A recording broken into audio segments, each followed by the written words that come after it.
3000. People like you, organizations like RampCheck, I love you guys. 4, 5, 6. Gotta be down, ready now. You are clear for takeoff runway 21 left. Winds are calm. Stand by for the retrans on uniform. It's showtime.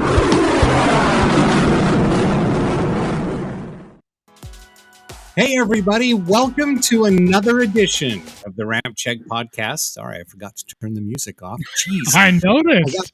I already could screwed it up. By the way, I'm Tony. Hi. I'm Aaron. And I'm Ryan. I'm back, guys. Hey, welcome back, little brother. It's good to see you again. Thanks. I know that the viewership was probably way down when I was off last week, but I ended up watching. Think so. I ended up watching the episode, and hey, you guys did a pretty good job after Tony figured out his tech crap. But half the episode was just me. Just so we're clear. So Aaron, you did a good job the first 20 minutes, and then Tony brought up the rear. So anyway, it's good to be back. They explained why I was gone, but I got to admit, it's cool once you start I got a notice on my phone, RampCheck Global starting live. Like, it's exciting every week, and I'm happy to be back, brothers. There you go. Cool. There you go. It's good to have you back. Bringing up the rear? What the? Yeah, you're good at that. Hey, but look, though, my video is stable. My audio is stable. I know. Congratulations. Oh, my God. Hey. I'm knocking on wood. Yeah, that's a good idea. Here we go. So far, I swear by this mesh internet. It was about time I joined the 21st century. Yeah. The mesh Wi-Fi system is the way to go now. Get you good coverage all throughout the office or the house. Yep, and it was a lot easier actually getting onto the internet instead of waiting for the you've got mail. It was just like instant. Yeah. It's nice to graduate away from AOL dial-up. Great. Yeah, that was like 30 years ago. AOL dial-up. Good Lord. But yes, so it looks like we got a good show coming up today. I changed the title at the last minute just because I thought that title was more relevant. Originally, you heard about the balloon and everything that happened last week, and it was so I had the title "That's No Balloon, It's a Space Station." My Star Wars nerd. But then I thought, what would be better is if what the hell? Anyway, is maybe if we just titled it kind of called "They Want Their Balloon Back." So anyway, yeah, no, that's good. That's good. I just want to point this out. Did Ryan see the part on the podcast last week where the prostate ad came on the screen? Yeah, I watched the whole thing. That was right after the 747 video. I just could not win last week. It was pretty rough, brother. Right? Oh my God. Well, we'll chalk it up to me not being there. You need 3 sides to make a triangle, and I wasn't there, and so it kind of left a gap open for things to happen. So we are the room follows 3. Brothers are we. And here we are. Triangle, but they're all inverted. So right. Anyway, here we go. We're back, and let's. I didn't brief you guys on this because it just popped up in my head as we went live. Why don't I jump on my phone on Instagram live and see if we can get some watchers to jump over to this live? Hey, let's do that. And by the way, if you're watching right now live on YouTube, Facebook, Twitter, go over to YouTube, subscribe, hit that notification bell, join us for the big YouTube party, and then send us a chat and say hello. Let's see who you're watching. What's that, Aaron? Check out. So he's talking on the live. Yeah, I'm live. So what I'm doing is I'm just saying hi to some of the people. We're live on our YouTube. And nice. love for you to come over and join. I'm only going to be on here for a few minutes. So go find our YouTube channel at RampCheck Global. And we're doing our live stream tonight. We do a live stream every Wednesday evening, 7 p.m. Mountain Time. And yeah, let's see. Oh, yeah. Okay. Ryan was just sending me a DM, so we're definitely going to talk about that today. But yeah, Bayou Eagle 15. How's it going, man? Loved your coverage from Red Flag last week. Hey, thanks. He was the week after we were there, brothers. So anyway, oh, yeah. So Chris Air Aviation, which is Taz, he's like, let me see that hat. So there we go. That's right. Yeah, he would be asking about that hat. He's a little partial. So, as a bunch of you that follow us know, Taz was a bone pilot. So that's awesome. That's right. Owen Aviation, hey guys, how's it going? Bayou Eagle 15, thank you, brother. So what I'm going to do is I'm going to stay on for about another 15 seconds, and then what I'm going to do is I'll stop this live stream. But if you guys who's watching this live stream on Instagram, go to our YouTube channel. Our link is through our bio, and we'd love to see you over there. Join us on the RampCheck podcast. All right. I kind of feel like we're in Inception right now because it's the live stream within the live stream. A dream within a dream. Right? So true. Wow. Cool. Well, hopefully we can get some of those watchers to go over, and maybe we can get a few more follows. And absolutely. Speaking of a few more follows, we our YouTube subscriptions have gone up yet again. We love having you guys do the. Okay, I'm having an issue here. Hold on. What's your issue? I keep getting a notification that we get a chat, and then it says, "Hooray! The chat is waiting for new messages." Well, how come they're not showing up? Are they chat showing up on your side? Nope, same thing. So yeah, that's weird. That sucks. Yeah, well, that does suck. So hopefully the chats are working tonight. Huh. Yeah, that's interesting. I don't know. Hey, if you're trying to send us a chat and it's not working, send us a chat and let us know it's not working. Yeah, and if we're not responding to it, then you'll know, and we will know it's not working. But hopefully that can, get fixed by the end of the night. But that's really irritating. To see who's watching. And now, just so everybody knows who's watching right now, that is not our fault. No, it's not my fault. Not my fault at all. That has nothing to do with Tony's internet. That has to do with the provider, right? That's right. I wonder if I can send him a quick. You know what? I don't think anybody sent a message yet. I think that's just the default. The chat's waiting for new messages. Okay. But I got a little red notification that we got a chat. So I went over there and there wasn't any chat there. Huh. Weird. So, yeah, I don't know. Hey, Aaron, since you're on the phone right now, sorry, we're not troubleshooting live during the live stream. Oh, why not? You guys start talking about something. I'll send a chat. Okay, go to our YouTube channel really quick. See if you can see the chat. So here's another notification. Yeah, see? Let me just let's see. God, it's so annoying that that's happening. Chat notification. I'm just contacting sex support. I mean tech support.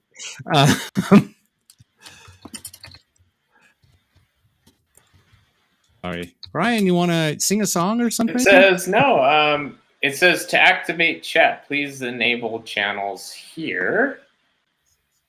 I thought they were all enabled. Title setup. Let's see. Edit, add destination. Yeah, it looks like they're all. Everything's set up. 3 of 8 active. Yeah, so. Oh, that's really weird.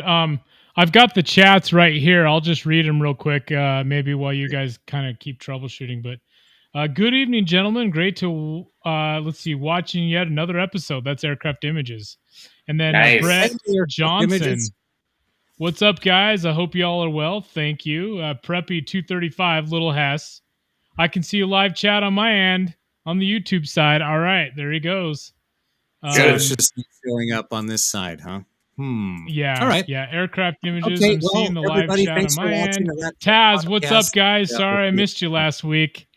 Hey, it's all right. I know it was. Gosh, it was a little bit hectic. But it's good that we hope to see again soon. The whole show. So, provider and see what's actually going on. But should we talk about our first story? Yeah, hold on one second, though. You guys didn't hear me mention Taz chimed in on the YouTube chat. What's up, guys? Sorry I missed you last week. Oh yeah. Taz. All right. Yeah. Hey, Taz, welcome aboard. Thanks for watching and listening. And you know, when you're a pilot and you're up flying in the cockpit, Taz can relate to this. Never troubleshoot while you're flying. Never troubleshoot a maintenance issue while you're flying. So now we're trying to troubleshoot this. But anyway, Aaron's got the chat up on his phone. So any chats we can get, we can still talk to, respond. We just won't be able to show it on screen until we hear back from our friends at Restream, which is providing this shit show. Oh, wait, you'll get replies here and in your email. That's not what we're talking about. Yeah, that's so weird. Anyway, Taz chimed in, said LOL. So cool. Nice. Well, sorry, Mr. Man. Taz on board. Yeah, right? That's right. Would have been good to see you, but sorry we missed you. Had a good time, and we kind of talked all about Red Flag last time, right? We'll connect. We'll connect again really soon. We'll have him back on the podcast too. Because now that we're doing video, we need to get all of our past guests on. And we've already talked with Taz a little bit about that. So we're going to coordinate that and get that done. So hopefully soon. Yep. So Taz says, next time for sure. That's awesome. Yeah, thank you. Definitely. By the way, if you guys don't follow Taz on Instagram, follow him. I believe it's Chris Air Aviation. Am I getting that right, Taz? Yep. That's what I think it is. Yeah. He's now retired out of the Air Force. He's a flight instructor and he flies everything. Like every time he posts a photo, it's like, rotor wing or fixed wing or any type of helicopter and an aircraft, including his awesome yak that he flies. Which is pretty badass. So. Give him a follow on Instagram. You won't regret that. Yeah, and hey Taz, I would absolutely love a ride in that yak if that's offer is ever on the table. So next time we go down, we'll have to hook up and maybe make that happen. Maybe document it a little bit on. It was on the table, but we never connected. So hopefully it can be. Yeah. What I meant was if that's still on the table. So I wasn't sure if maybe it had changed or anything, but that would be a fun one to just kind of take some photos, do a little video document, and then documentation and share it with you here on the podcast. So for sure. Yeah, we'll definitely do that. Well, should we jump into a few things? It looks like Tony is kind of signed off to take care of. We have another chat from Taz. He says, we'll do it. I'm rebuilding the engine right now, but it's always on the table. We'll get you guys up in the yak. That would be awesome. So it's kind of like the Top Gun scene, when Maverick is working on the Mustang in his hangar. Well, you can imagine Taz, the B-1 pilot working on his yak and his hangar. So that's funny. Oh, that wasn't Taz? That was Tom Cruise? Oh, okay. Oh, yeah. That's right. This whole time I thought that was Taz in the movie. Yeah. We'll get you. Well, he was flying a different type of swing wing aircraft. It wasn't the Bone, but it was the. That's right. We do need to talk about that movie sometime. since we started back the podcast, because all I can think about is Rooster leaning forward against the canopy and going, "Why are the wings coming out, Matt?" I know. Like he had no clue in hell what's going on because it's younger generation pilot not knowing about or not flying. Yeah.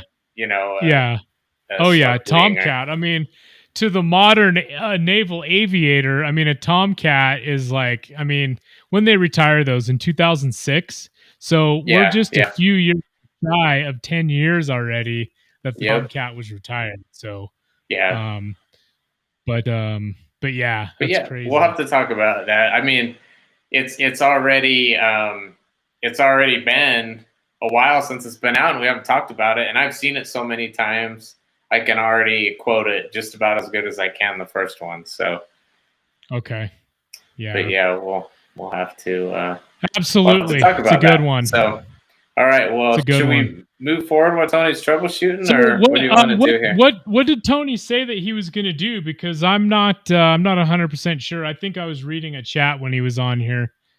Well, he must be communicating with Restream, so that's the only thing I can think of as to why he's not in. But I think we should just definitely go on. At least you're not alone this time. So yeah. But yeah. No, thank you, brother. Thank you for staying on with me. Yeah, you're welcome. I know last time you kind of went solo, and I was like, wow, he's not panicking at all. It's not like we're live to millions of people yet. But do we want to talk about the Ramp Swag store for a second? Just to kill a few minutes here. Go for it. So let me pull it up. I'll share it here in just a second. But you can see that I'm wearing Ramp Swag tonight. Ryan is as well. Yep, I got my Growler, my Freedom Growler shirt. There you go. That's awesome. And so I wear my hat. Oh yeah, go ahead, brother. I was going to show my hat. Okay. So, there's the old RampCheck logo hat. I'm more comfortable with my hat on backwards, but that's what I'm wearing tonight. Yep. Cool. All right. Well, here, let me pull up the Ramp Swag store here. Okay. So as you can see, we've got about 400 products on here, and every one of these designs is something that we did. All these are unique designs. We take requests. We try to design things that the everyday AVGEEK would just love. I tried a variety of aircraft on there. Let's see. Little Hess just commented, the Tomcat shall ever be one of the greatest. That is very true. And then Taz chimes in, best swag ever. So thanks, Taz. Nice. I appreciate it. He's got bone swag that actually he even has some photos of him at like Oshkosh and I believe in Florida at Sun and Fun with some of that swag on there. But so we just got back from Red Flag, and I just want to, kind of spot a little bit. This is a hoodie that kind of has the flavor of the 65th Aggressors, the Splinter camo version of the F-35, which is pretty cool. But this is a hoodie, just sick looking, the colors, everything. It's just and then we got the silhouette of the F-35s on there too. And these hoodies, these are awesome hoodies. They're so comfy. Anybody who's gotten one absolutely just loves them.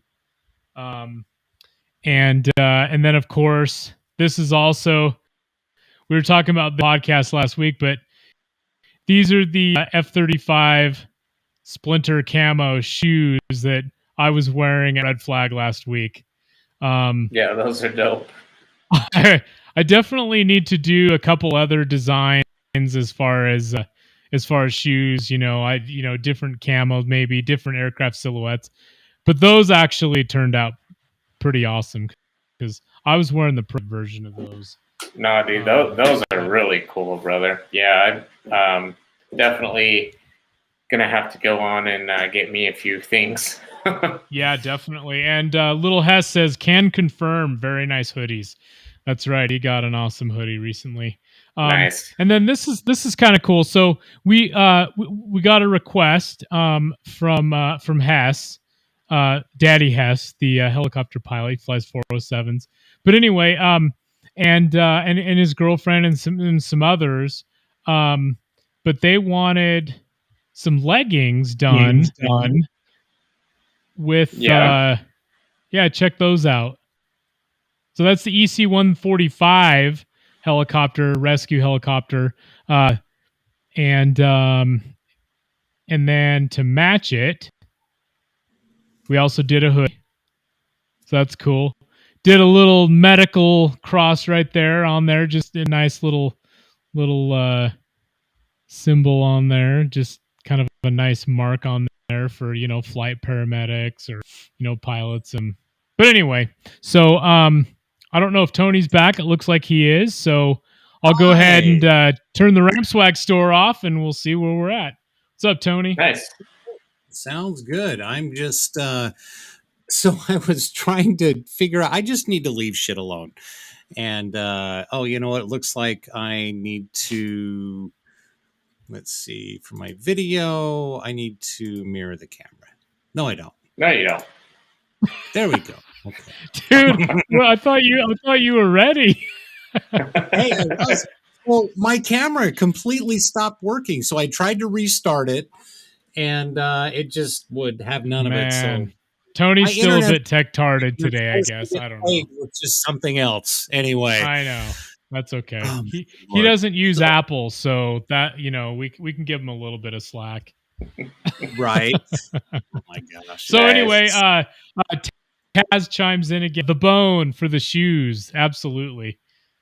Yeah, we'll have to get some some shoes done with the bone on them. That'll be awesome. I've got some great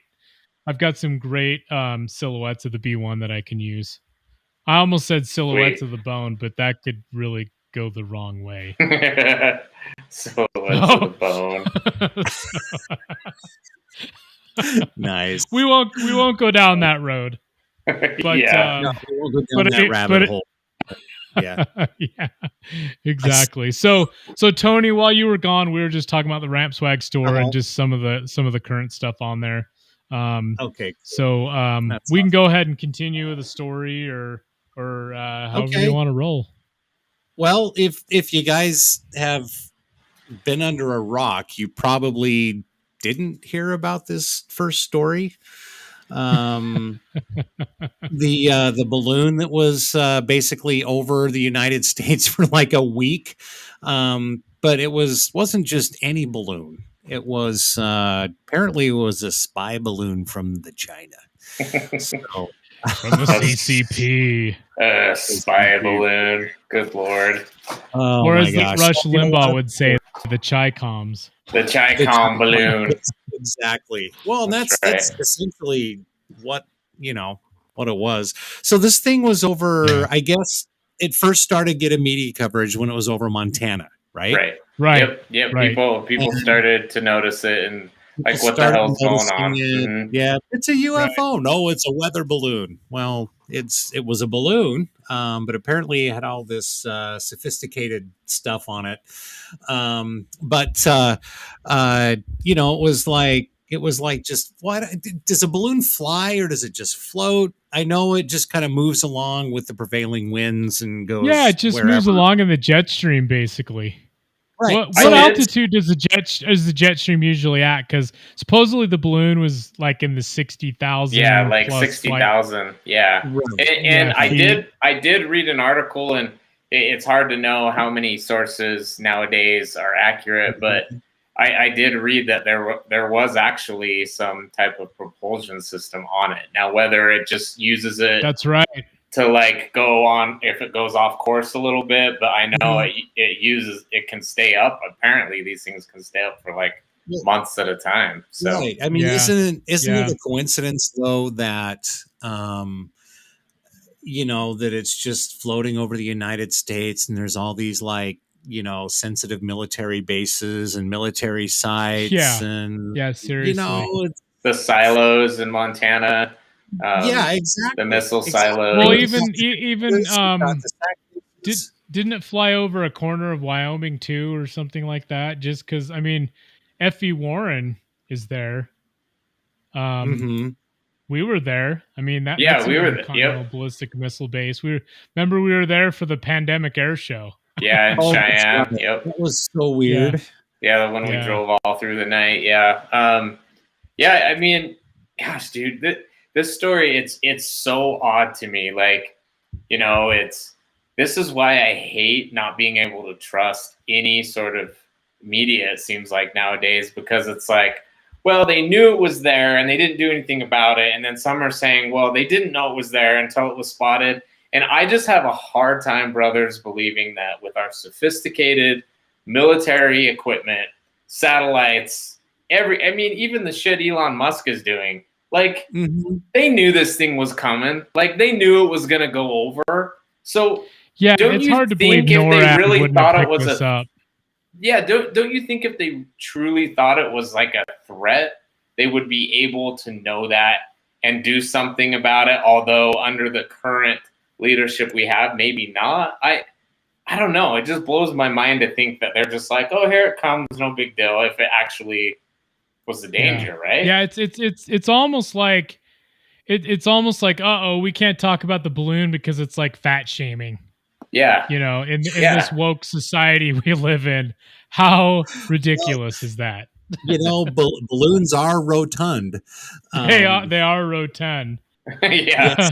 So, Little Hess chimes in with the chat. One thing that confused me, they have satellites. They can see anything that they want to see. They don't. So why send a balloon?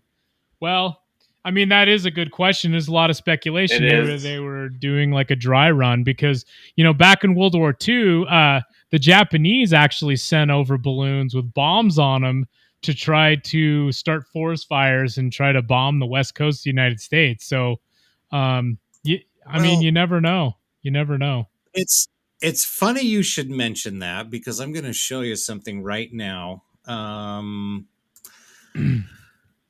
So, balloon with 3 hypersonic missiles tested by China back in 2018.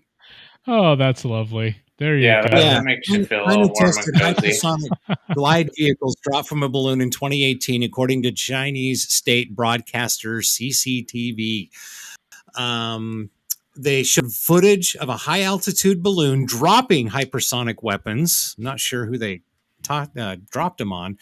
The stunning footage, I just love journalism. Give me a break. Displays high-altitude balloon. The Epoch Times is actually pretty good. Yeah, they're pretty good. I just love it. I just love how they have to use all these colorful words. I know. They've got to be dramatic. So dramatic. So, okay, hypersonic missiles pointed straight down. That's pretty damn fast, don't you think? Yeah. Well, yeah, and scary. That's crazy. But like I said, I got to believe that if they thought this thing was equipped with weapons, unless, which it's very possible, we have complete, where the administration is dealing with China and in bed with China, and they're like, oh, yeah, send it on over. No one will see it, I got to believe that this was like a distraction, or I don't even know. And if I could, I'd like to also comment on what Little Hess said. I would think, in my unexpert opinion, that as far as the satellites go, that we probably know every satellite that every country has up there and when it's coming over us, and I got to believe there's a way to either that they're jamming that, or there's rules to not do something, or I don't know, but it just seems so like, what's the word? Like, oh, let's send a balloon. It's like, doesn't sound very like high tech, but maybe it is. I don't know, so China claims, here, let me get this back up. Send a balloon. So during a press conference on Tuesday, Chinese Foreign Ministry spokeswoman Yao Ning said that say China Yao has Ming? asked for no, it's Mao Ning. Oh, not Yao Ming, who used to play No. in the NBA. Okay, sorry. Go ahead. No, now Mao Ning. Maybe she's a distant relative. They asked for the restitution of the aircraft's wreckage. This airship, not American property. It's Chinese property. That was my terrible Chinese accent. Anyway, China maintained that the vessel, which the U.S. shot down on Saturday afternoon, was indeed a weather balloon thrown off course. The unmanned Chinese, right? Sorry. Exactly. The unmanned Chinese airship Go ahead. is civilian. Its unintended entry into U.S. airspace is entirely unexpected and caused by force majeure. It didn't pose any threat to any person or to the national security of the U.S., Mao said. The U.S. should have properly handled such incidents in a calm and professional manner, not involving the use of force. Yet they decided to do otherwise, which is a clear overreaction. Okay, whatever. China. So two things. So yeah, and I'll go it's kind of after funny. Aaron. It's kind of funny that they would make a statement like that, because sure what they really wanted to say was, thank you, Joe Biden, for allowing us to collect all that intel while we were over the States all that time. So thank you to fly for not all the way over the United States. Hold. That's good. Now. Yeah. Anyway. Yeah. No, I mean it's so true. It's so true. But and my other point before Ryan goes is my other point is, so if this was just a weather balloon and you're gonna throw it up that high, let it go up into the, I guess, stratosphere. That's where the weather is. That's right. You get the jet streams and all that. Like, you put out thing to the international community. Yep. Hey, we launched a weather balloon, and it could traverse, your land because it's Right. up there with the jet stream and whatever. But instead, like, they just launch it, and knowing what happens when you launch a balloon that goes that high. I mean, it's of course it was a spy balloon. It's a failure of diplomacy, and it just shows you what a laughing stock our leadership is right now. So if this really was a weather balloon that went off course, why didn't China just take care of it? It's not like it's flying at Mach 10. Yeah, I know. Or like Aaron said, or Go just ahead. hey, like, I don't know why I do this. No, younger kids don't even know that that's a telephone. But why not? Why not? Hey guys, like you said, Aaron, just use a little diplomacy so we know what's going on. But obviously that isn't something that's happening right now. Yeah, and supposedly there are reports that it had explosives on board too. So if it was going to go off course, just destroy it. Just blow it up. Yeah. Well, if that's what those explosives were for, we never know. Yeah. Well, and so sorry, brother Aaron, were you done at what you were saying? Yeah. Go. Yeah. Okay. Oh yeah. So and then just read from that article you read, Tony. It's like, it's an overreaction. It's like, I kind of want to say, you do realize they allowed it to go across the whole country, right? So, so in other words, it's like, it's a clear overreaction. Well, you got what you needed from it, and then we waited until it, went all the way across, and we can talk about how they took it down in a minute, which was pretty badass. But like, man, again, we just don't know the whole story of it, But the fact that it was allowed to just go across literally coast to coast, then we waited until it was on the other coast, Right. And I know this is probably bad of me, but how they call it a Chinese spy balloon.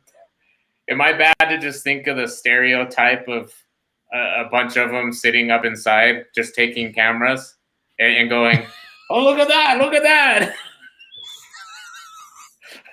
Cameras around their neck. It's a bunch of like geriatric Chinese citizens taking pictures. That's yeah. I don't know. That's funny. I don't know, man, but it's clear failure by the leadership in the country. Well, to allow it to even do what it did, and what by it caused. By saying that they want their balloon back, what they're actually saying, they could give a shit about the balloon itself. They're saying, please return our sensitive spy instruments so we can analyze them and figure out a way to destroy you. Yeah. So there was a close-up of the balloon when it was at altitude, and there was actually some writing on the side of the balloon. And this is what came up. Oh, I see. Okay. Right. That's right. Yeah. And let's see here. There was another one too. You guys know Carrie Lake, the should-be governor of Arizona. She chimed in as well. And she even offered assistance to help shoot the balloon down. That's good. Did you know? So one of the Democratic congressmen commented on that on her page and just said, I should report you for wanting to use violence with that assault weapon or something. Oh my gosh! She clapped back so good. I know he said something about a rifle, and she just clapped back and said, "It's a shotgun, sir," or something like that. Anyway. There were a lot of great things like that going on when this took place. Obviously, you're not a golfer. Anyway, yeah, right. What movie? Obviously, you're not a golfer.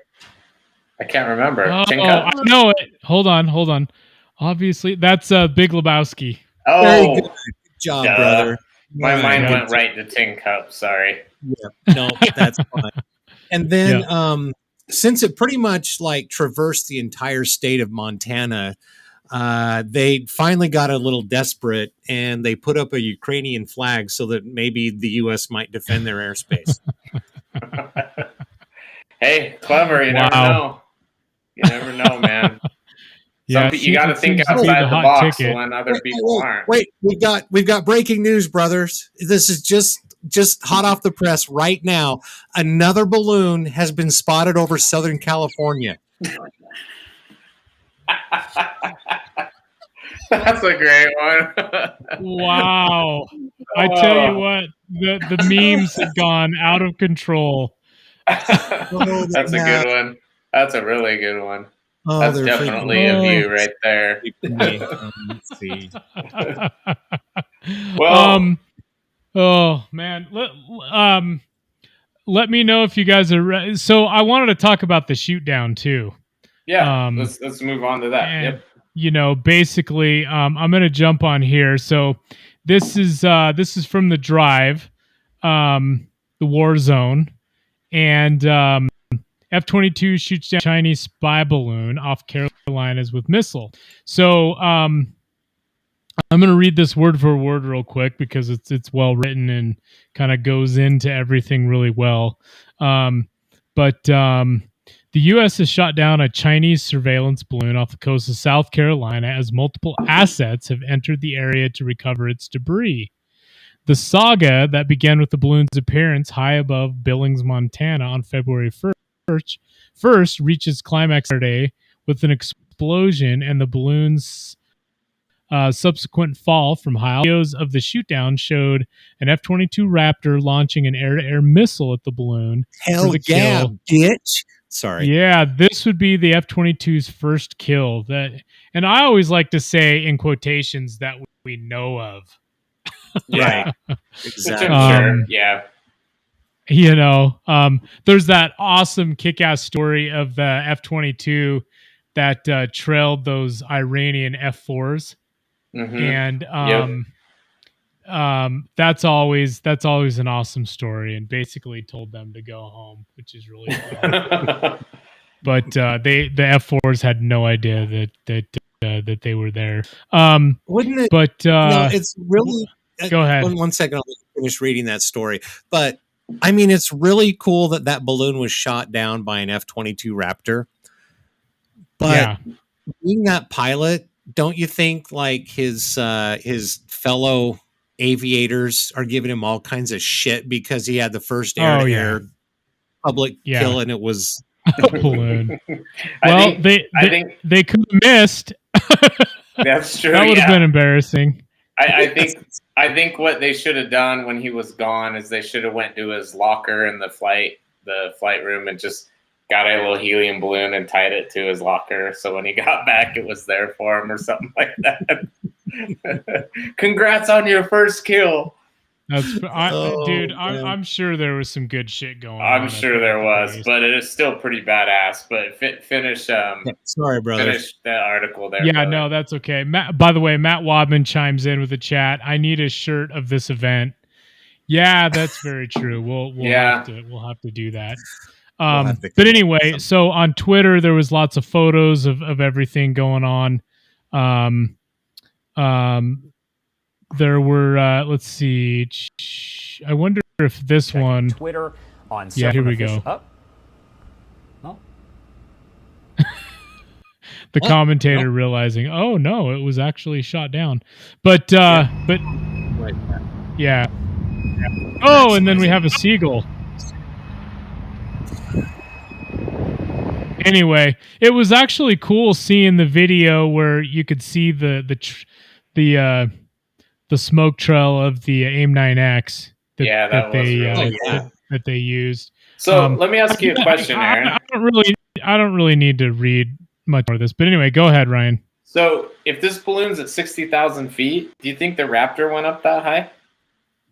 Well, so supposedly the Raptor was about 58,000 feet and then launched the AIM-9X, which then climbed to the altitude where the balloon was at. That's what I was wondering, because that's pretty damn high. That's pretty cool. Which is crazy because the F-22, I think the official word on the F-22 is it just says 50,000 feet plus, and this was at 58,000 feet. So we know it can at least go to 58,000 for sure now. Yeah, that's high, man. Do you think that the missile had like the full armaments package on it, or did they just put a big needle on the front of it? It actually didn't have a warhead on it, from what I read. It just really? Yeah, it didn't have a warhead. Because they wanted to try to be able to retrieve as much as they could of it. But the one thing that I will read here that's really cool is the F-22s flew with the call signs Frank 01 and Frank 02. And it says a possible homage to World War I flying ace and U.S. Army Air Service Medal of Honor recipient, First Lieutenant Frank Luke Jr., better known as Arizona Balloon Buster. I'm sure it is. And that's also why Luke Air Force Base in Arizona is named Luke Air Force Base. I love how the military is sentimental. How they do that. Yeah. I love how they name things and the whole call sign thing and the names of missions and stuff like that. That's really cool. Yeah. Gosh, and, they had all kinds of aircraft assets out there. They had C-130s, they had P-8s, KC-135. They actually had two F-15s as well up there as backups to the F-22s. So, yeah, pretty awesome operation. I mean, if you really think about it. Yeah, that's cool. And to anyone listening who's in the military or, that's why we love our military, man. They're there to do stuff like this for us, and want to give them a shout out and let them know we appreciate them and what they do, even though it probably was one of the easier missions. As far as we know, just a little bit. Yeah, everyone's safe, and and even the teams that recover it and all that. Yeah, that's why we're here. We love our military. We love our aviation. We love our military. Absolutely. There was also another balloon spotted in DC. It wasn't quite as high as an altitude, but there's Marjorie Taylor Greene trolling the Union. That's so good, man. Man, politics, dude. Politics. Some people don't like her, but the thing I love about Marjorie Taylor Greene is she's got the biggest balls in DC. She does. She really does.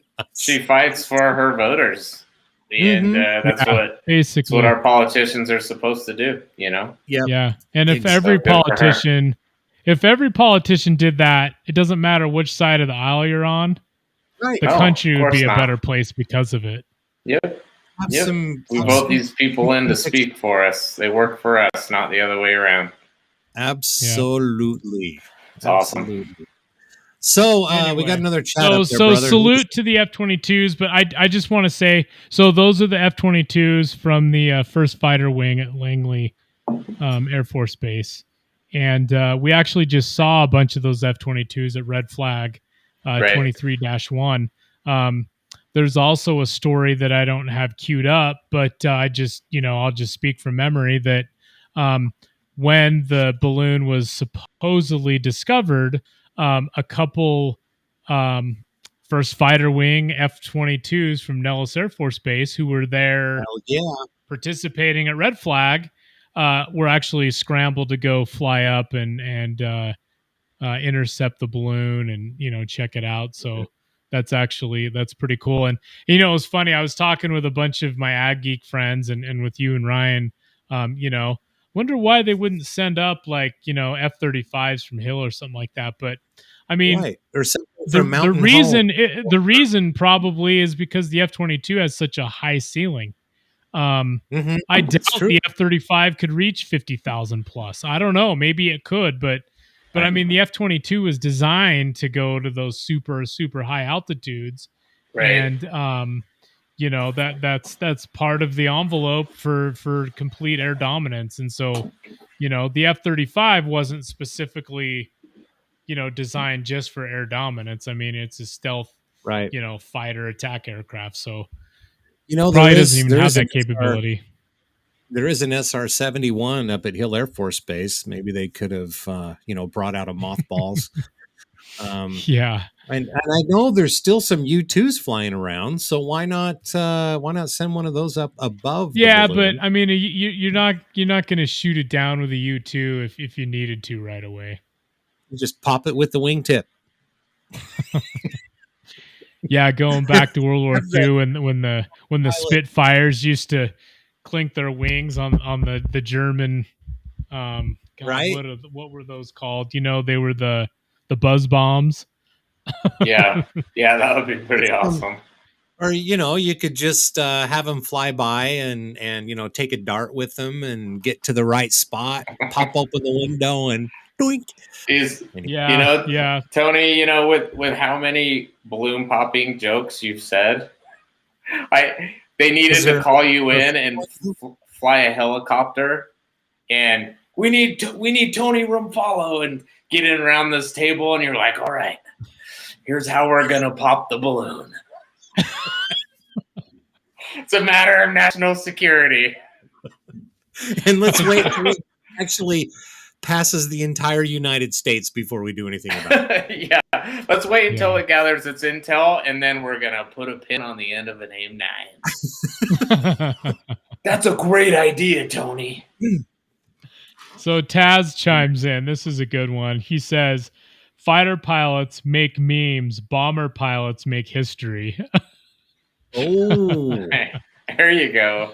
That's funny. That's pretty awesome. That is pretty awesome. Yeah, and the crazy thing is Taz got best of both worlds. I mean, basically the B-1's a fighter. Yeah. I mean, you could probably load that thing of AMRAAMs and have a good air-to-air mission. It just wouldn't be able to fight its way out once it became visual. That's the problem. Right. Well, you remember that time at Red Flag when that bone actually flexed over us. Oh, remember? Yeah, that was awesome. Oh, yeah. That's one of our videos, isn't it? Right. Yeah. I think you got that on video, Tony, because I don't think I was there. Uh-huh. So, it's the bomber that acts like a fighter. That's right. That's Yeah, pretty awesome. Man. Okay, I got another from Little Hess. Strap me to the wing, and I'll use the needle to pop it when we get close. So there's you and Tony need to get together, Little Hess. We'll think about stuff. All right, here's how we're gonna do it. Hey, sorry.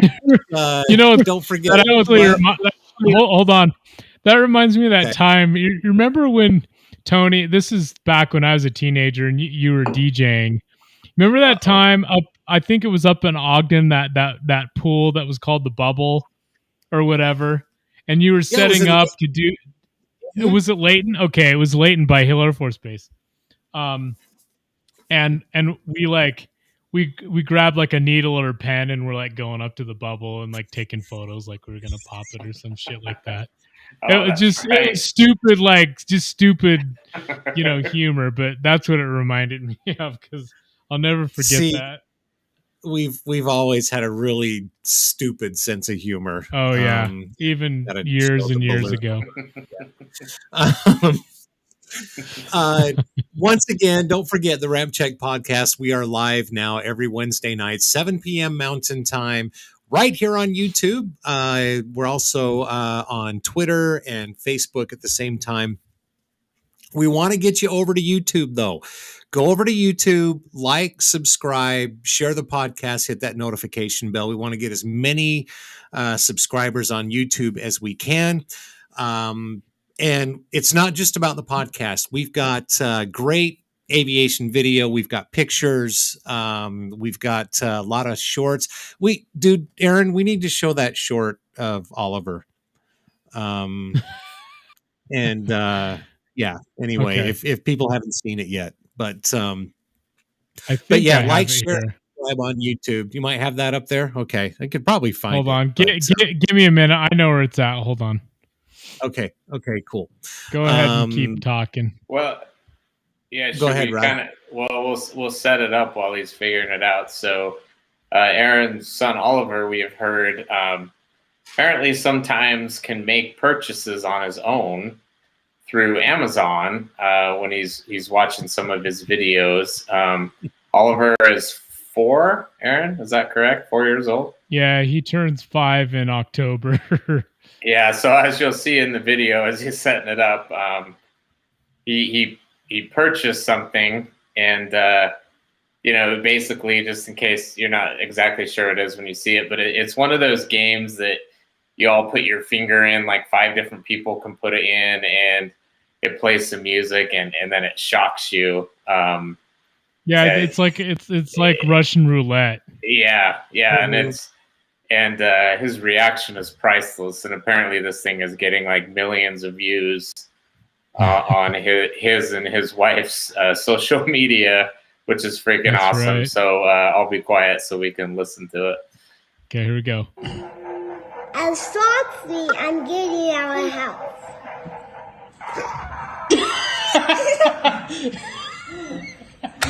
Got you, didn't it? Bullshit. What? This is bullshit.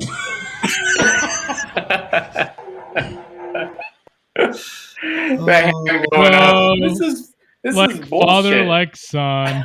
Oh my gosh, that is just hilarious. That's a great video, brother. That was funny. Yeah, what's funny is Jessica and I have had several messages where there's media companies that actually want to license with us to use that video. Oh yeah. Oh really? Yeah, it has, dude. Like between my Instagram and Jessica's TikTok, and I even posted it as a short on our YouTube channel. Right. But between those 3, I mean, it literally has probably about almost 15 million views now.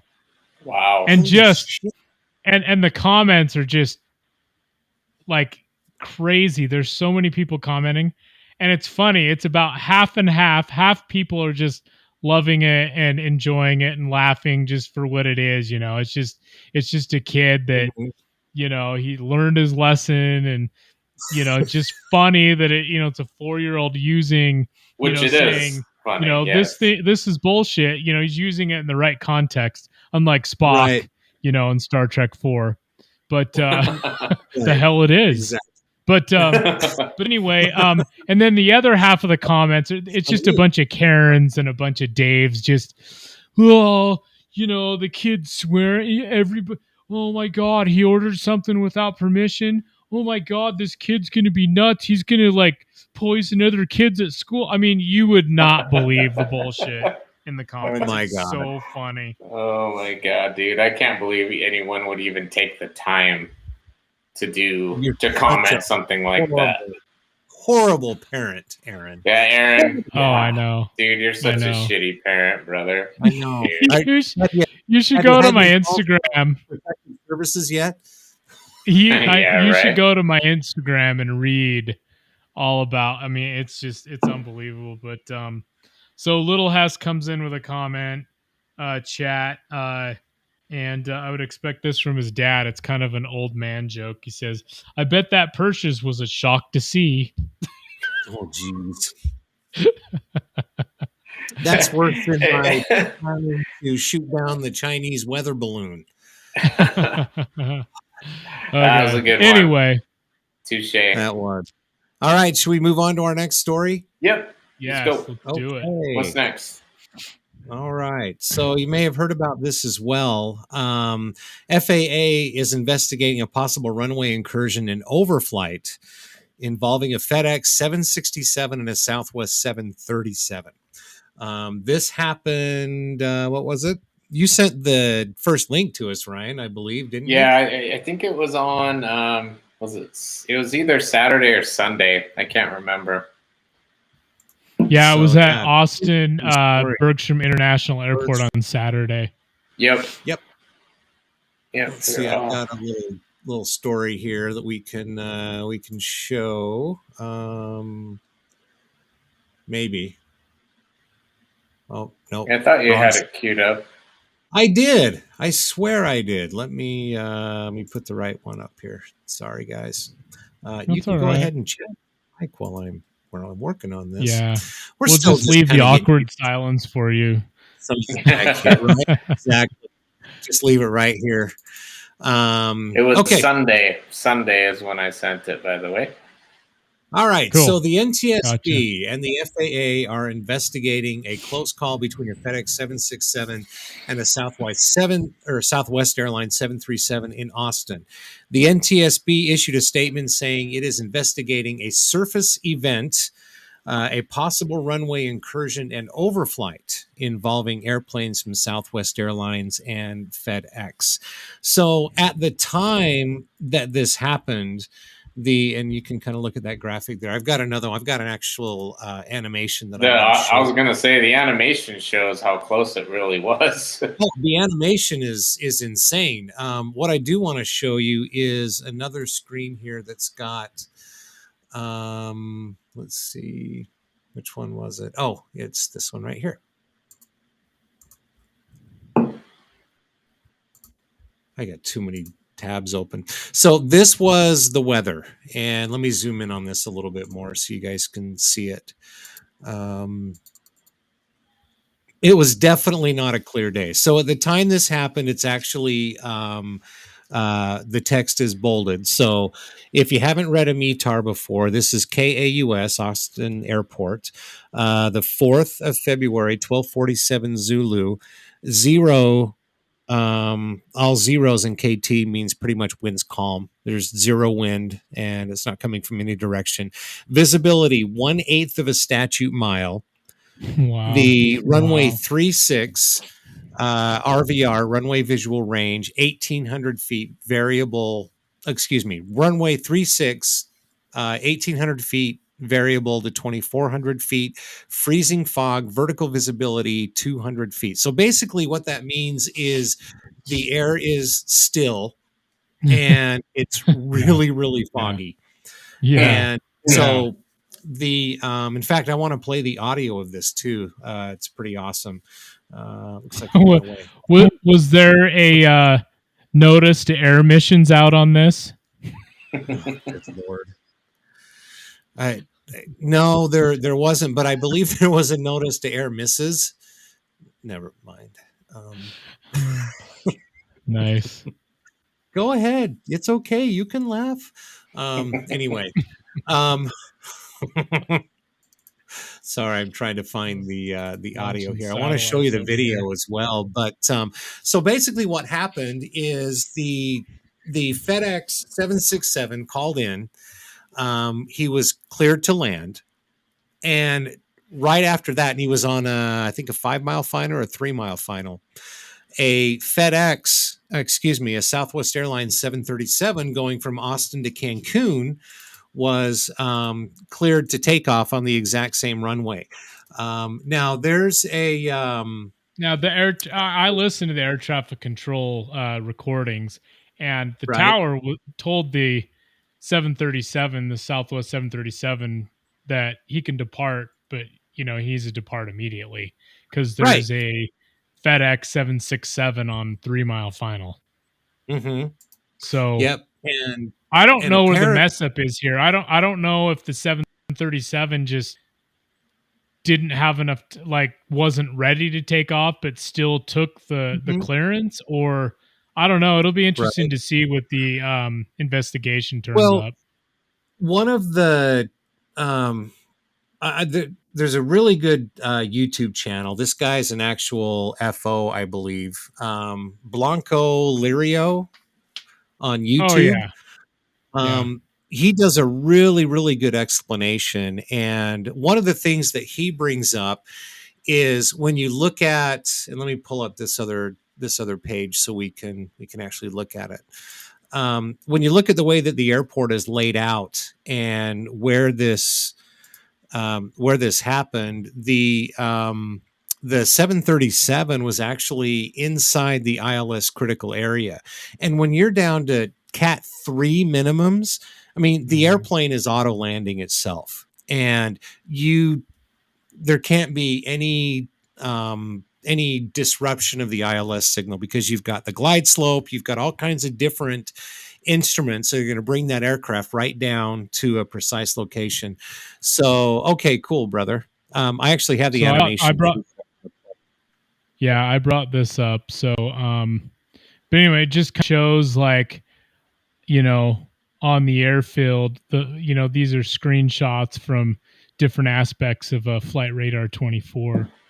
But I mean, look how close that FedEx 767 came. The ADS-B altitude was 75 feet, ground speed 138 knots. Right. Wow. So I mean, that is so close. Wow. Well, and basically what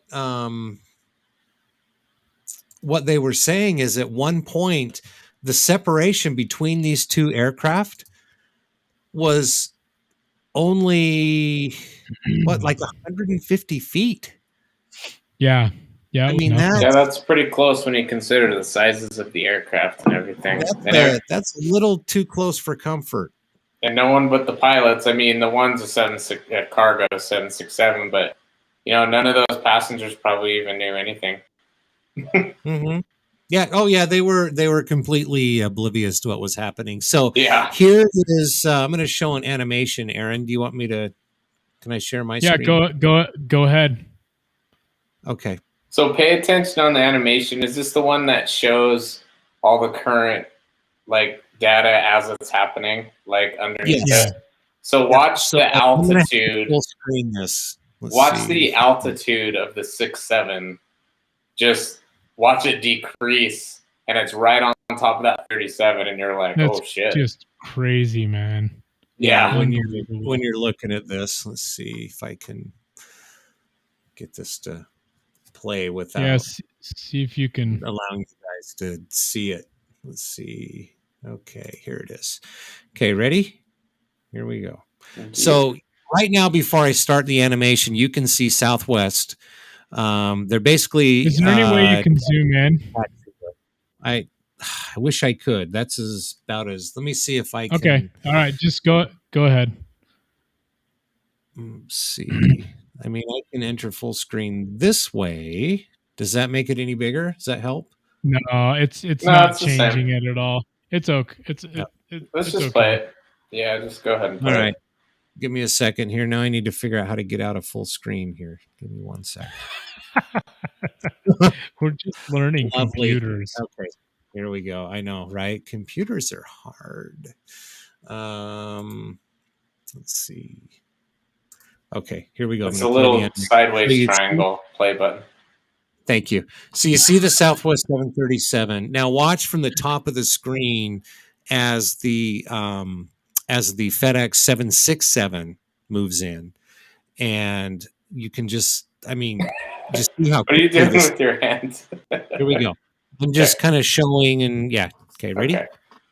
So Southwest takes the runway. Here comes FedEx. I mean, they're literally on top of each other. Oh yeah, The but it FedEx didn't show the altitude data like I had hoped, but No, but the FedEx has already started its go around, and thank God they had the sense to do it, because vertical visibility of 200 feet. right So there. a Damn. Cat 2, I think a Cat 2 landing has minimums of like 100 feet. And if you can't see the airport at 100 feet, you've got to go around. I don't think that there's a minimum for Cat 3. Because the instruments are taking the aircraft all the way down to the ground. But Wow, he must that have was close. seen Wow. the lights or something. But yeah, I mean, that's too close. And it'd be interesting to see. It'll be interesting to find out what really comes of this investigation, because it's like who's really at fault here? Is Yeah, it because they were cleared to land and they were also cleared to take off. So Yeah. either Yeah. either the Southwest didn't depart immediately like they were supposed to, or the air traffic controller didn't time it right. It's hard to say, really. I've got some good animation along with the air traffic control recordings from Vast Aviation on their you've YouTube got them channel. both? Should I go was just going follow to play them. the audio. Okay. They've got it. Great. So here I'll go ahead and play this. I watched this the other day. This is actually awesome. Can you hear it okay? British accent. Austin Tower, FedEx 1432 Heavy, passing 5.4 for that. Cat 3 ILS, 18 left. FedEx 1432 Heavy, Austin Tower, 18 left, RVR, touchdown 1,400, midpoint 600, roll out 1,800, 18 left, clear to land. Clear to land, 18 left, FedEx 1432 Heavy. And there's that weather. Yeah. Tower, Southwest 708, we're short of 18 left, we're ready. Southwest 708, Austin Tower, runway 18 left, RVR 1,200, midpoint 600, roll out 1,600. So Landing 170, runway 18 left, clear for takeoff, traffic 3 mile final is ahead, See? 767. Aaron, will you pause that for a 70, second? clear for takeoff. Go ahead. So does everyone know what RVR is? What those 3 numbers that he gave Southwest when he was departing? Just to explain it for those that just are explain watching. it anyway. Yeah. So RVR is basically runway visual range. They've got a sensor. It's called a transmissometer that it shines light down the runway to see how far you can see. There's 3 different points. There's touchdown, obviously. So he is at the he's getting ready to take off. So he's at the touchdown end of the runway. Then there's the midpoint of the runway and then rollout. All of those 3 numbers, when you're in a situation like this, are required by the controller to be called out to the aircraft before it departs. So anyway, just a little of that. Thank you. 18 left, copy the traffic, Southwest 708.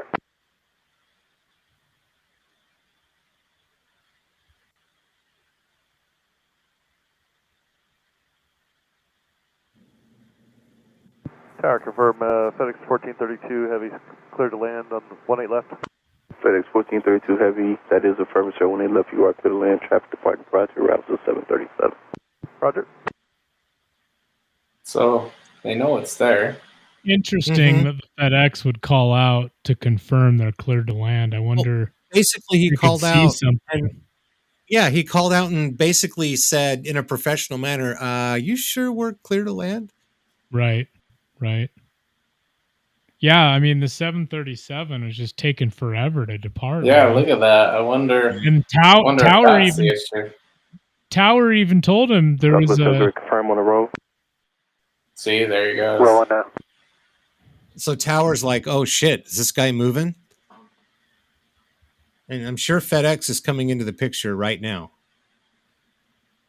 Yeah. I'm sure the Man, Southwest slow for taking off. departure just taken so Southwest long. aboard. FedEx is on the go. Look at that. Look how close they are.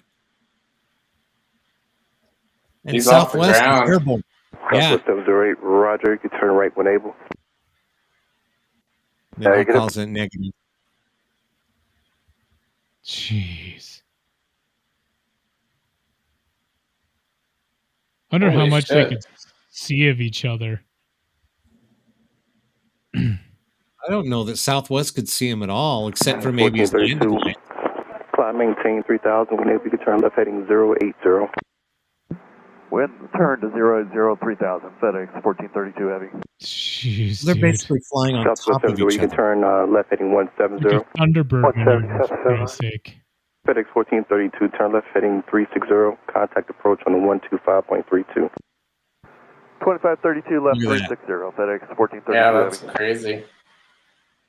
Southwest 70, you can contact departure. 708, sir. 1,900 feet and 1,800 feet. 21 and 2,800 feet. Wow. Well, that crisis FedEx. was averted there. That, 1432 is exiting Lima. FedEx 1432 heavy, roger. Report clear of the runway. You can join Bravo and contact ground on point 9. besides Bravo, the ground point 9. FedEx 1432 besides the heavy, clear obvious the runway. This loss 1432 of heavy, roger, life. sir. You have our apologies. We appreciate your professionalism. Thank you. Sorry, I keep thinking it was them. But besides the terrible conclusion of there being loss of life, man, I don't know if Southwest could really afford that right now with everything that's been going on with them. But thankfully no one was hurt, and everyone acted in such a manner and responded to where the crisis averted. Yeah. Pretty interesting stuff. So pretty Little scary. has dropped us another chat. I must be confused. Were they both airborne? Well, they were midway down the runway. Mhm. The They were FedEx both was airborne already at one airborne, point. heading inbound to land. And according to Southwest. the ADS-B data from Flight Radar 24, from what they concluded is the aircraft were within 150 feet of each other at one point. Yeah, that's crazy, That's man. close. Dude, that's not even. What's the wingspan on a 767? I'm gonna look that up right now. Yeah. Look Well, that up. I can just tell you, for in flying terms, that's not a lot. 150 feet. That's pretty dang close, Well, especially when you consider the size of the 67. yeah. So the Boeing 767 300 wingspan is 156 feet. There you go. So, yeah, that's crazy. So close. 156 feet. That reminds me of when was this? Back in the 1980s. Yeah, here it is. A U.S. Airways 737. I'm going to share this really quick just so you can see it, because that's what this reminds me of. Let's see. Let me just share this really quick. And this was pretty much the same incident. I'm not sure what the weather was at that, but this was back in 1991. A U.S. Air jetliner landing at LAX collided on the ground with a SkyWest commuter plane, creating a fiery tangle of wreckage. At least 12 people killed, 24 injured, 24 missing. Basically, the U.S. Airways 737 landed on a Metroliner. Mm-hmm. Yeah, same kind of thing. Yep, God, same kind of thing. Just, was that a SkyWest Metroliner? yep, it sure was. Yeah, SkyWest. God, SkyWest, man. Remember that bad wreck that SkyWest had over West Valley with a Mooney back in the 80s? Yeah, it was a Metroliner. It was over Columbia Elementary School right there in West Jordan. I'll never forget that. You're really Columbia. Yep, and there were kids outside in the playground when it happened. Wow, that's nuts. Yep. The Mooney, I believe. Didn't the Mooney depart out of, at the time it was called Salt Lake number 2? Yep. Airport number 2. Yep. Yeah. Yeah. Airport number 2. But wow, that's crazy. Yeah, so I mean, it just goes to show you, and I know we covered this, and there hasn't been like, a ton of great aviation stories lately, but I mean, it just goes to show you that whether you're a ground crew working around an operating jet engine, whether you're a pilot operating the flight, whether you're an air traffic controller, you're a flight attendant, you're a you're handling the jet bridge or whatever, just one tiny miscalculation or one tiny loss of focus, which is exactly what happened to me, can cause something catastrophic. So you have to stay alert out there. You have to be careful. You have to do your job. One thing I wanted to point out about that ATC recording, and that air traffic controller in Austin mentioned at the very end of that recording, is he thanked the FedEx guy for his professionalism.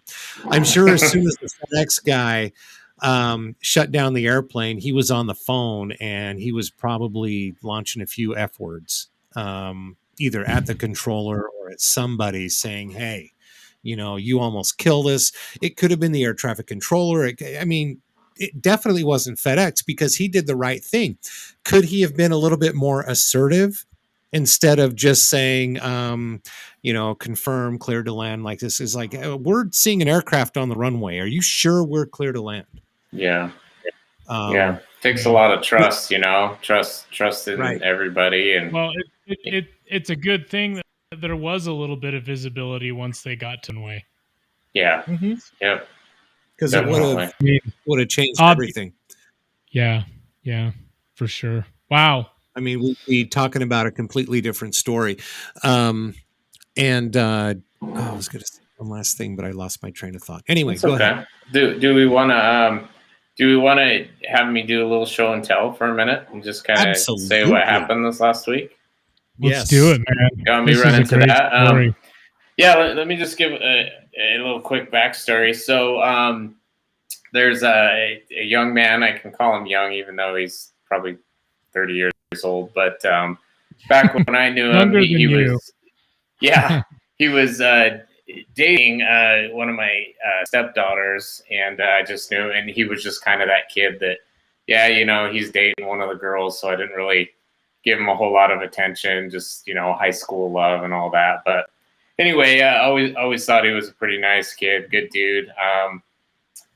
He was doing a show at one of these expo centers, his wife, and my girlfriend recognized him, and they just kind of, reconnected a little bit. Oh yeah, it's good to see you, whatever. Social media. She bought something from his wife's booth. I don't remember what the wife sold, but anyway, they just sort of reconnected. Well, he just decided that he was going to buy some storage units. I don't know exactly how he gets into it or how he got into it, but he bought a few storage units up in the Clearfield, Utah area. The whole thing where they bid on them and people have abandoned them, and so they're for sale. And he connected with me because he knew of us and our interest in aviation. And through Deanna, who's my girlfriend, he contacted her and said, "Hey, I got the storage unit and there's a bunch of aviation stuff in it. Maybe Ryan can help me figure out what a lot of it is."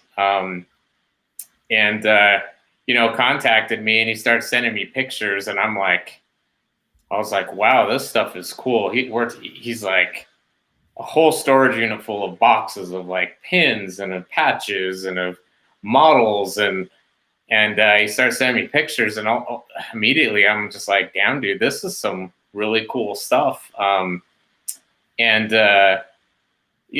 So I let my brothers know, and of course, we're all like, well, dude, what are you going to do with it? Because we want to buy some of it, or we want. Yeah, and we're offering, hey, man. Yeah, for sure. His name is Jesse Halleck, but we've been kind of communicating, and he's just like, well, I bought 3 units, and you wouldn't believe how long it takes me to go through it all. And so we're just kind of on hold, figuring out what's going on. Like he's probably trying to go through it, see how he can make his money back. But there's some priceless aviation items in there. Priceless meaning history-wise and things like that.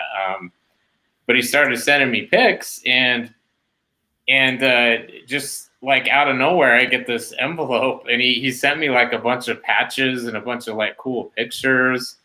And I'm like, man, if this is just a taste of the stuff that's in there. Apparently this guy was like a test pilot. He had a lot to do with the design and maybe flying of the F-117. I don't really know.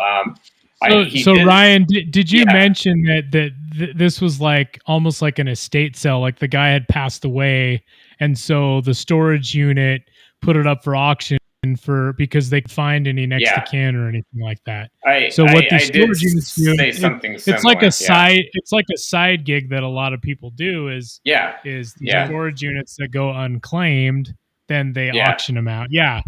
So exactly. I mean, God, what a find, man. What a find. Well, wow. So apparently the guy's name is, and I would assume it's okay to just mention who it was. His name was Tommy R. Fields. And I'm reading, he got a little picture of a certificate. It says, in recognition and appreciation of your many years of service to the Skunk Works, which is pretty badass. And there, I'm guessing that's a picture of him. Let me get it out of the ring sitting in an F-117. Sitting in an F-117, right? But that guy saw on a daily basis. That's killer. Yeah, dude. Totally. And, I got pictures of his certificate of retirement. But I'm going to show you a bunch of the patches he sent me because these are pretty cool. I don't know what they all are. I'm going to get that XB70 model. Yeah, I don't think so. I mean, not sure the story behind any of these. Maybe you guys can comment, but he sent me a bunch of them. This one I really love. This one's pretty badass. Yeah. Yeah, dude. 18 June 81. That is badass, 81. Man. Isn't that cool? So I'm looking at this stuff, and when I text him and said thank you. So Jesse, if you're ever watching this, man, we just can't wait to see more. But yeah, I'm opening it. We appreciate you sharing all this with us and telling us about it. Absolutely. I mean, I know Ryan has been the go-through between you and the rest of us, but I mean, we're all just as big at AVGEEKs, and we absolutely love seeing what that stuff is. Yeah, and hopefully... Do you have a couple of the photos, brother? Yeah, let me just hurry and get through the patches. I'll make it quick. Okay. Oh, wait. Guess that's upside down. Oh, that's an awesome one. Climatic test team. That's a one. Oh, and this one. Check this one out. Swing Wing Test Force. Looks like an F-111. Oh, yeah. F-111.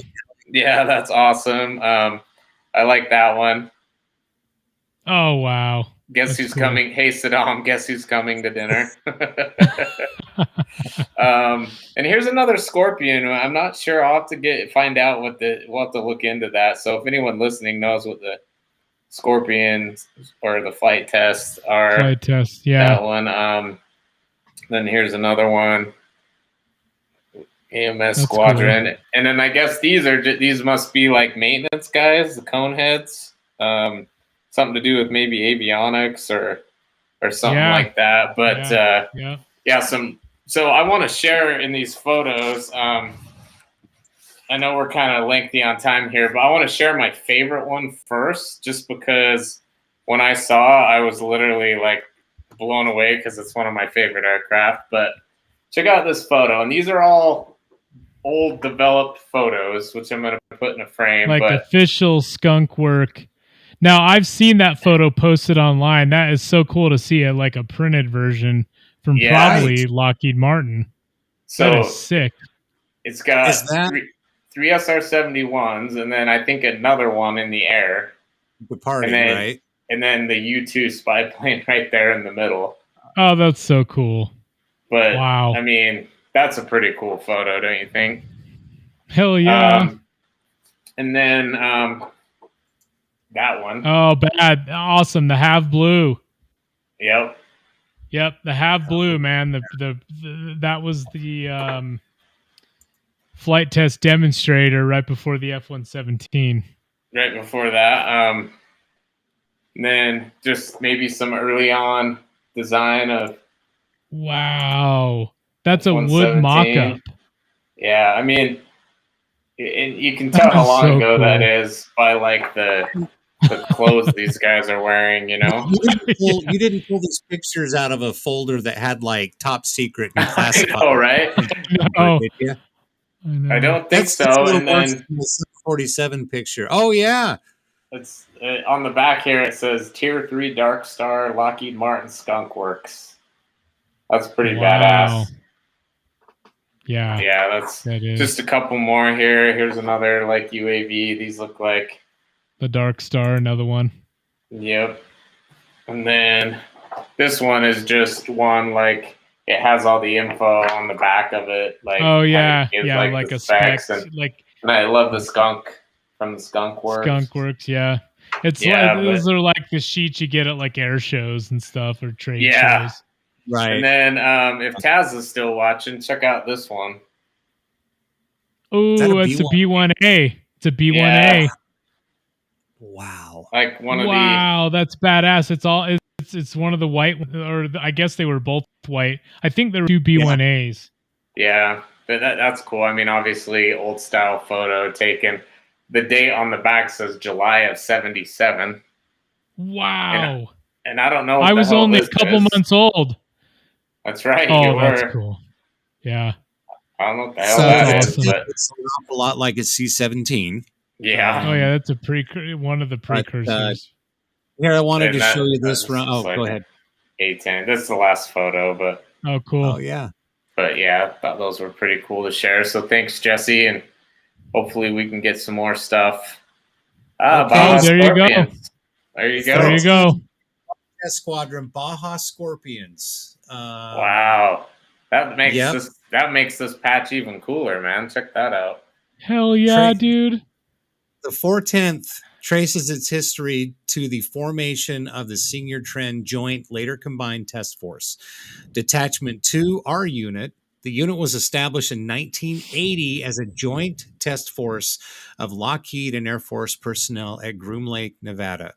Wow. Under the command of Lieutenant Skip Anderson. From the earliest days of Senior Trend, the USAF also maintained a detachment of test pilots at Lockheed's Burbank Skunk Works. Lockheed. What do we have? Can you imagine what's in that storage unit, man? I really hope he, we need to stay in his good graces, man. We'd love to get some more stuff. But anyway, got a couple chats here I can read. What was our friend's name again? The gentleman that we got all this stuff from, the actual person. His name is Jesse Halleck. Jesse Halleck. So there's a picture here that says Lieutenant Colonel Stephen A. Green, 410th Test Squadron Commander at Edwards Air Force Base, greeted by members of his unit after breaking the 1,000-hour milestone in the F-117. I'll bet he knew him. Oh, I'm sure. You would have had to have. Yeah, I mean, but I think that's awesome. That I didn't know the Scorpions was the flight test squad for the F-117. Baja Scorpions. That's so cool. So go ahead. Oh, yeah, go ahead with some of the chats, Aaron. I was just gonna. Yeah, just Matt Thiefman, or the man. That's crazy, so cool. And then Little Hess says, such an incredible find, so jealous. Aircraft Images said, some extremely awesome swag, Ryan. That's just unbelievable. And then Taz saw the bone pick. He says, hell yeah, A models were white. So yeah. Yeah, that's awesome, dude. I mean, to think how long ago that was. 77, man. We just saw him fly not too long ago. It's awesome how long. This is one of the models he got that he sent me that Tony's like, I want it. And I told Tony, unfortunately, he said it's like one of his favorite things he got out of that. So. Oh yeah, he's not giving that up, dude. Yeah. Anything can be handled for a price. Yeah. That one's pretty awesome. But yeah, we'll definitely stay in touch with him. I I know he's just a busy guy, and like he said, he came up and took like a straight week just to go through those 3 storage units he bought, and he's like, I still haven't gone through everything, but he'll definitely keep in touch, and maybe I can or we can persuade him to sell some of that. Yeah, I have totally. So, and then I've actually volunteered to help him, like, kind of go through it with him and be like, okay, this is some pretty serious vintage stuff, and maybe this is just like not really, because obviously he wants to make some money back on his investment. Right. But yeah, we'll stay in touch with him. No, you don't want that. No, yeah, that's worth nothing. Take that for you. Yeah, I just thought it was really cool. I had not asked him for anything, and he just, out of the kindness of his own heart, he just sent me that stuff out of the blue. So I thought that was really cool. Yeah, that's awesome. That is absolutely awesome. Well, it looks like we're at the customary 1 hour and 31-minute mark. The 25-minute podcast? Yep, exactly. Just make it short and sweet for your viewing pleasure. An hour and a half later. Anyway, hey, thanks again for watching the RampCheck podcast. I know we had a few more bugs, but look, my internet was great tonight. I can't even believe what a change it was. I just lost my camera. So hopefully next week. That is nuts. That's so funny. I know. No, that'll be pretty awesome. We're very glad. Thank you for joining us tonight. Thank you for joining us on YouTube. Don't forget, like, subscribe, share, hit that notification bell. If you're watching tonight on Facebook or Twitter, come on over to the YouTubes and help us out there. Give us another subscriber or 2 or 30 or whatever. Do not forget about the Ramp Swag store. I know when I was having a few technical difficulties earlier, Aaron and Ryan were showing some stuff. So how many shoe orders do we have, brother? I don't know. I'd have to check. I know we got a couple since last time we chatted. Sweet. Okay. Well, I'm sure we'll get some more, and mine still haven't arrived. Just saying.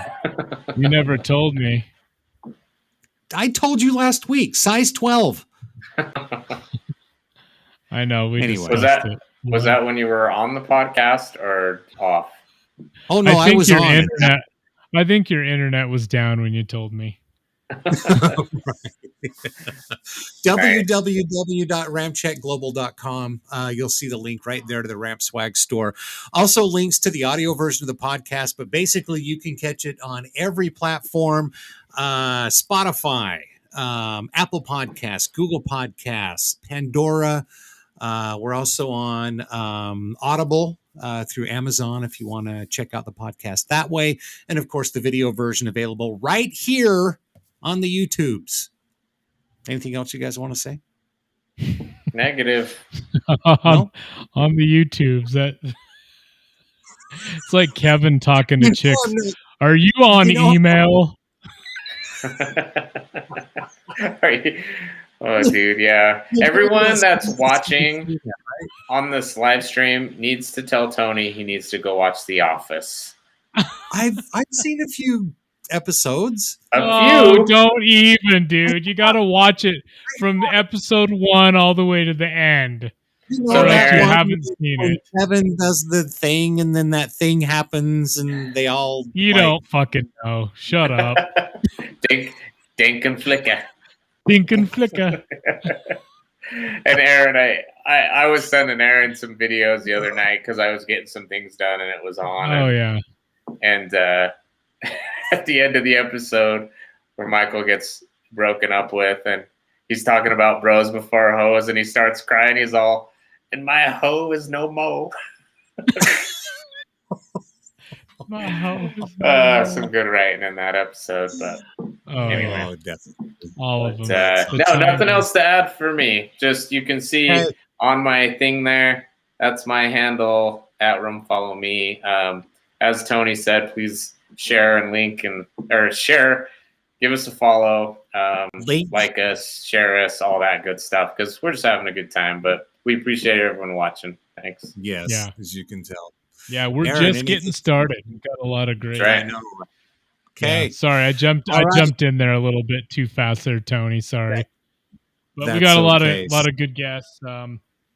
Next week, don't forget we got Sluggo coming on. That's right. Sluggo sends. Yeah. That'll be great. But yeah, just follow us on our social media. Send us a message if you have a custom swag idea. Send us a direct message through Instagram or through our YouTube channel. Please do like, subscribe, hit the bell button, notify you when we have videos. We're going to try to be doing some more live streams as well. Outside of our normal Wednesday at 7 p.m. Mountain Time. We'd love to jump on with, breaking news stories and other things. It was a lot of fun at Red Flag doing those live streams through our Instagram.